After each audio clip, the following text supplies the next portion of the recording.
Hi guys, you join me here in my hotel at Edinburgh, and I'm really excited to say to you that this is an extra little trip report that I'm going to be doing for you. This time I'm going to be travelling on Virgin Trains East Coast, or what is now known as London North Eastern Railway, since the government have taken it back in June. So I'm going to be travelling for the first time on them from here in Edinburgh Waverley down back to London King's Cross on my way home. I've decided to make this a trip report because I want to bring you the best of what's on this channel, and I've travelled on this route before with Virgin Trains East Coast when they were still running, and it was an excellent experience. I really liked it, and that's exactly why I'm doing it again today, because their first class experience is second to none. What you get included in your ticket is much more than what you would get with other train operating companies, so I really want to show you exactly what that's all about. So today I'm going to be travelling on them on the 15:30 departure from Edinburgh Waverley down to London King's Cross. That's it, yep. And I really want to show you what it's all like. The first class lounge at Edinburgh Waverley is absolutely superb. I've used it before. It is one of the best first class lounges on the original VTEC network, which is now LNER network. So I really can't wait to show you what that's all about. So without further ado, let's get to Edinburgh. Welcome to this trip report. Hello guys, and welcome to Edinburgh Waverley Station. It's extremely busy here today due to the Fringe being on its first day, so I haven't really chosen a better day to head back down south to London. The train should be reasonably empty with any luck. Anyway, welcome to Edinburgh. You'll be able to see more very shortly as I explore the station. I've been staying here for a few days just to try out the trains, so I really do hope you enjoy this trip report. This is Virgin Trains East Coast, or what now is London North Eastern Railway, first class experience between Edinburgh Waverley and London King's Cross on a Class 91 Mark IV set. So here we go, roll the tape and enjoy. Thank you.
The LNER First Class Lounge at Edinburgh Waverley offers a lot of selection for what you can expect in a typical first class lounge.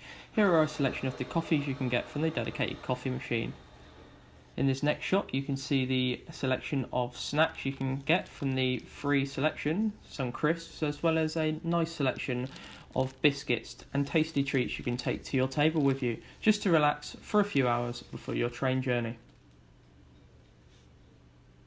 In this shot you'll be able to see that I chose to have some crisps and a few bits of shortbread, and as well as some juices and a mocha to enjoy whilst I have a beautiful view of Edinburgh Waverley Station.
As you can see here, this is the menu that you get in the first class selection of the London North Eastern Railway service to London King's Cross. A nice selection of some nice snacks that are all included in the price of your ticket. You can pause the video to take a greater look here.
Hi guys, I'm here at home now and I'm going to be doing a summary of the London North Eastern Railway journey that I did from Edinburgh Waverley to London King's Cross just a few days ago.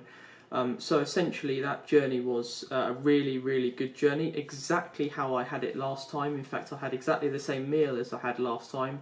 That was a very nice curry that they supplied, thanks to James Martin and his specialist menu that he does serve for Virgin Trains East Coast. That contract has actually moved forward still with London North Eastern Railway, so all the same dishes are available on board the first class service, and in fact they have kept the niche market that they do have by offering meals for free in first class.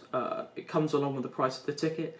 With many train operating companies, you either get a very limited selection in first class, such as a few snacks like you would have saw in the first class lounge at Edinburgh Waverley, but that would be about the limit of of what you get free with the first class service. With London North Eastern Railway, this special thing that you do get, similar to that what you get with Virgin Trains West Coast, is that when meals are available, which they are usually on most long haul journeys, you actually get them included in the price of the ticket, which is something very special in the UK because you very rarely get that with any other train company. For example, with GWR, they offer an absolutely incredible service with their Pullman dining. However, it is an additional payment to the first class ticket, so you would show your first class ticket and then be upgraded from there to Pullman dining, of which you'd then have to pay for the whole dining experience. You'd be looking at about £100, probably at the minimum for the dinner service, although the breakfast service is only £18, so it's definitely worth it. Anyway, moving back to the London North Eastern Railway side of things, that journey was absolutely brilliant. Although we had a hell of a lot of delays along the way, by the time we got to York we were running around 24 minutes late. By the time we actually got to London King's Cross, we were meant to be non-stop from York to London, but we did actually have to stop a few times, just at signals around the Peterborough area and then Stevenage, and then we were put behind a slow-running Thameslink service from Stevenage down to Welwyn. So we were, by the time we got to London King's Cross, we were in the region of 47 minutes late, unfortunately, and that was meant to be about 8:30 we were arriving, but we didn't arrive till, God knows, 9:15, 9:20. It was quite late, but the customer host made themselves very public and very open so that everyone could ask them questions, and they were always happy to help. Exactly what I'd expected with Virgin Trains East Coast, and they have moved that forward into London North Eastern Railway. I'm extremely happy they have done so. I am not sure whether that's going to last. As far as I know, this LNER thing is just a cover at the moment, just to wait for a new franchisee to come along and to get everything right first time, rather than Stagecoach and Virgin collaborate and to create something that isn't perfect, of course, which is why they've lost the franchise, unfortunately. Which is something I couldn't foresee happening. Personally, what they offer is something that no other train company in the UK offers, with meals on every service that is long haul in first class, and that comes in the price of the ticket, as I said, which is just so incredible. And on a 4-hour train journey, you definitely do need that. So yeah, it was a brilliant experience overall. Despite the delays, I did get some delay repay, so I am happy about that. They were very quick and easy to deal with regarding the delay repay. But the journey as a whole was brilliant. The first class lounge, as you saw in Edinburgh, was held to a very impeccable standard. It had a lot of specialist materials that were made in Scotland up there, along with a lot of the special red colours that they are associated with up in Scotland, red and blue. So there was a lot of that just to sort of create the tone of it being Edinburgh, and for it to be the capital city of Scotland. It had an absolutely brilliant view, as you could see, of one of the Class 380s sat in the sidings, or sat in one of the platforms, sorry. That was operating a service to North Berwick. So it was really nice to be able to have some food, just enjoy the ambience and the atmosphere of the first class lounge at Edinburgh Waverley, whilst waiting for my train to come in from Craigentinny Depot, which is where it was held for a few hours, to be cleaned and to be revitalised for an afternoon service to London King's Cross, which I think is something that a lot of train companies miss out. They just hold it in the platforms and clean it quick, and then it's sent back out again quickly in service. These trains have a lot more TLC because they're going a lot longer journey, so I really do think that is something that does set Virgin out on a different mark to other train companies. Although this is LNER now, they have transferred a lot of the similarities in the train companies. So overall, I would rate that journey between 8 and 9 out of 10. It is one of the better journeys I've had long haul. I wouldn't like it if any other train company operated that service, like a Bellio, for example. If they operated the service, I'm pretty sure you wouldn't get the same things for free. So I really do think it is something special that service is operated by Virgin, and the qualities have moved forward into the London North Eastern Railway franchise, which I think is certainly something that you should check out yourself one day. So if you ever do think that you've got to do a long journey between London and Edinburgh, or Edinburgh and London, or whether you're going up to Inverness or something, if you don't want to travel on the Caledonian Sleeper, then this is a really good second option. I guarantee you the seats are very comfy. There was a Project 21, sorry, I've got a poster up there that shows all of it when I went to Bounds Green Depot on a tour. So they did do a thing called Project 21, it says up there, which is where they ripped out all the seats in the Mark IVs, rebuilt them from scratch, had a company come in and redo all the seats on every single Mark IV set and all the coaches to make them into a proper 21st century standard for these coaches that are nearly as old as the HSTs. So in terms of that, they did extremely well, and that Project 21 was a brilliant success on Virgin's behalf, and is one of the parts that I would argue that was the better part of Virgin Trains East Coast. The financial side of it, that was a bit tip-top, but in terms of the operational side of it, through the depots and how that all worked, they really did have a good thing going. And I'm sad to see them go, in all honesty. But it is what it is. They had some really good projects going. Project 21, as I said, the revitalisation of the Mark IV sets, that is absolutely superb. That is why you can see those seats as they are today, in a really good standard. Upholstery that you wouldn't see in other train companies and in other trains. A really comfortable journey, and I'm really happy that I managed to take it with London North Eastern Railway. So yeah, I do recommend them for long haul journeys. If you do want to travel long haul, LNER are a really good operator. So yeah, anyway, if you have enjoyed this trip report, please do leave a like, comment, and you can subscribe at the bottom of the page here. There will be some more future content coming very soon, so I really do look forward to sharing that with you. But until then, I really do hope you have a good rest of the day, rest of the month, rest of the week, whatever it is. And I really do hope I can see you again soon in another LM Trip Reports video. So stay subscribed, and I'll see you later. Bye bye.